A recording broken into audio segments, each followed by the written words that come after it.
Welcome back to Wake Up WA for this lovely Tuesday morning. What a great show we've had so far. But now we have Sarah Bishop, our eco reporter, talking to us today about eco change and renewable energy, which is such a serious issue, isn't it, Sarah? Yes, but also a very interesting issue.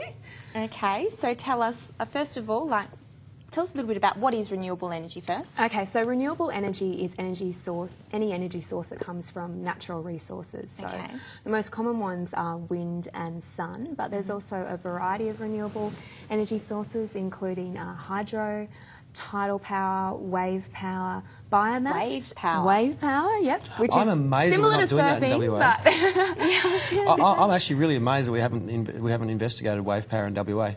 The southwest coast of Western Australia has more days of consistent swell than anywhere else in the world. So it's got to do with I waves? think it's on the cards. I think. Waves. No. Oh, sorry, go on. I know about this one. I think it is on the cards to look at in WA very soon, which is fantastic. It'll probably provide a lot of opportunities as well for people over here. But other types of renewables include biomass, which is from plants and trees, and also geothermal, which harnesses the heat of the Earth's core to create energy.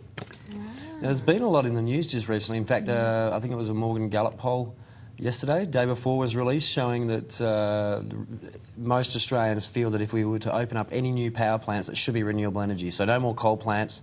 It should only be renewable energy opened up from now on. Is that a realistic goal? I think people are starting to realise that we have the technology there now, where it does seem a bit crazy that we keep opening these coal power plants when we do have the technology and the space. And in Australia, we have these things. We have the waves, we have the sun, we have the wind. We've got a really good opportunity to open those projects. So I think that's a fair comment to say that we should really be a world leader, shouldn't we? We really should be, because like I say, there's a lot of countries out there that haven't got space to put solar arrays, they haven't got enough wind to get some turbine generators and things. We really have no excuse here. Absolutely, especially in Geraldton. Have you seen the wind there? Oh, hell yes. And in fact, there are a couple, as you drive into Shark Bay in Denham there's actually three little props things, but I think even back of Lancelot and Jurien and places like that up on the coastal ridge there, they get a lot of onshore winds. So Sarah, for those who are not really familiar with renewable energy, why is it important to switch to it? It's important for a couple of reasons. When I did the training with Al Gore and the Climate Project, they told us that it was the #1 thing that people should be doing to help solve the climate crisis due to climate change. And there's a couple of reasons for that. One is that it's clean. Obviously, there's a lot of not only environmental impacts from fossil fuels, but also health impacts for people, and including people that work there, including people that live nearby, and even anybody who goes past and breathes in fumes from a car or a power plant knows that it's not healthy. So renewables are cleaner and they're healthier for people and the environment. One of the other options is that obviously it's renewable. It's not going to run out, which is something that we do have a risk of with things like oil and coal. And the final one is that once we invest in renewable technology, it puts a lot of money into the sector. That means that the technology will become cheaper. It'll become better because there's money being invested in it. And it also opens up a lot of job opportunities for Australia, particularly in rural and regional areas, which I think is where we need it. And since 1997, there's been 265 new approved renewable energy projects installed.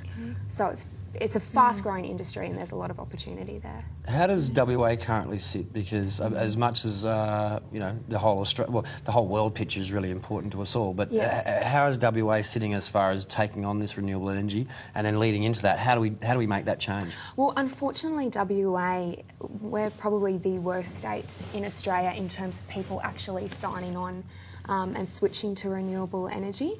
But I think that can change. I think that we have the potential to become one of the state leaders because we see these projects around us, particularly... But it's people power, isn't it? I mean, we really need to be saying to our politicians, we think this is really important. Yeah. In fact, last week on our little our phone-in or our email on our website for most important topics, the highest rating was climate change and renewable energy sources. So obviously people out there care about it. How do we take that next step and then integrate the public opinion with a little bit of governmental initiative and a bit of push, because it has to be led by the government. Yeah, I think it's one of those things where you do need to have a lot of options and a lot of different people taking different actions and doing different things to send that message out. And I think that's another reason why they say if people switch to renewable energy and say that they're willing to take that step, they want all of their electricity or energy to come from renewable sources, then that does send a very strong message to the government that, hang on, if people are taking the time to actually go and ask for this product and ask for this energy, then obviously there's concern and obviously there's interest, which can drive that it's just technology. the power of the voice of the people in order to make it happen. Absolutely. So we can switch to it. Yeah. In the short term, Sarah, obviously bringing on new technologies and then having to get the whole infrastructure up and running, there's going to be initial expense. Now, I'll put my hand up and saying I'll pay an extra 10, 15%, 20% for renewable energy, knowing that it's going to be better for my son when he gets older. Exactly. How expensive is renewable energy? It's not very expensive, and I think this is one of the myths that has been out there. For example, here in WA, if you switch to green power, which comes from 100% accredited renewable resources, it's only 4.4 cents extra per unit, which is about 50 cents a day. And what we would actually recommend is that once you actually switch to green power, look at ways to make your home more energy efficient, so you're going to save on electricity, and it will end up costing you about the same as it does for normal electricity if you aim to save energy around the home as well. Cool. Okay. Because unfortunately there still are some people out there that their hip pocket makes a lot of their decisions for them. Yeah. And of course, as you said, the more people take it on, spreads the cost comes down. It should actually end up being cheaper in the long run.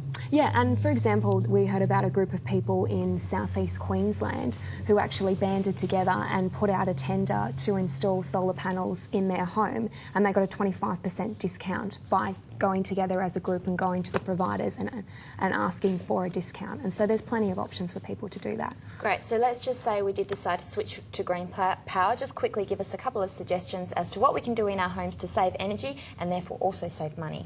Yep, installing the energy efficient light bulbs is a big one. That will save you a lot of energy.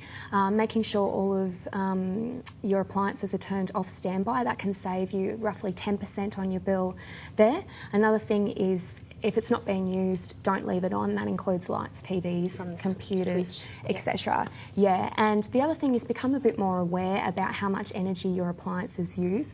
For example, in summer it's very tempting to have the air conditioner on, but a ceiling fan only uses 80 watts, whereas your typical window installed air conditioner will use 1,100 Just lock watts. up your home nice and dark. Exactly. Close the curtains. Close the all curtains, those things can yeah. be big things. And of course, as you see on the TV ads, don't set your air conditioner any colder than 24 degrees. Exactly. And have candlelit dinners. Candlelit dinner. Oh, I like that one. Save the environment and have a romantic time as well. Yes, all right, we've got to go to a quick break. We'll be back with more straight after this. Thanks, Sarah.